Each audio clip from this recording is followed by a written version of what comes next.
હાલ એક ખૂબ જ દુઃખદ ખબર સામે આવી રહી છે। પાકિસ્તાનની રાજધાની ઇસ્લામાબાદમાં લગ્ન સમારોહનો માહોલ માતમમાં ફેરવાઈ ગયો હતો। પ્રસંગ દરમિયાન ગેસ સિલિન્ડરમાં બ્લાસ્ટ થતાં 8ના મોત અને 11 લોકો ઘાયલ થયા હતા। સેક્ટર G72માં સ્થિત ઘરમાં ગેસ સિલિન્ડરમાં બ્લાસ્ટ થયો હતો, જેમાં દુલ્હન સહિત 8 લોકોના મોત થયા હતા। લગ્ન પ્રસંગમાં થયેલા ગેસ સિલિન્ડરમાં ભયાનક બ્લાસ્ટ થયો હતો।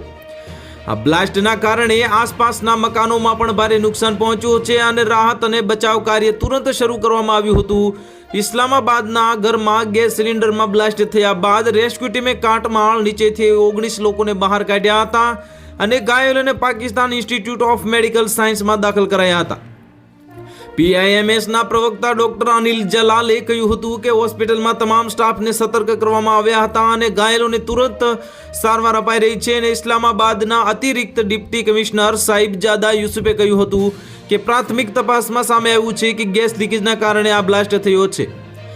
પાકિસ્તાનમાં શિયાળામાં ગેસ સિલિન્ડર બ્લાસ્ટની ઘટના સામાન્ય છે। પ્રાકૃતિક ગેસની અછતના કારણે લોકો ગેસ સિલિન્ડર પર નિર્ભર છે અને અમુક વાર ખરાબ ગુણવત્તાના કારણે સિલિન્ડર અને વધુ દબાણના કારણે ગેસ લીકેજ થાય છે, જેના કારણે આવી ઘટનાઓ બનતી રહે છે।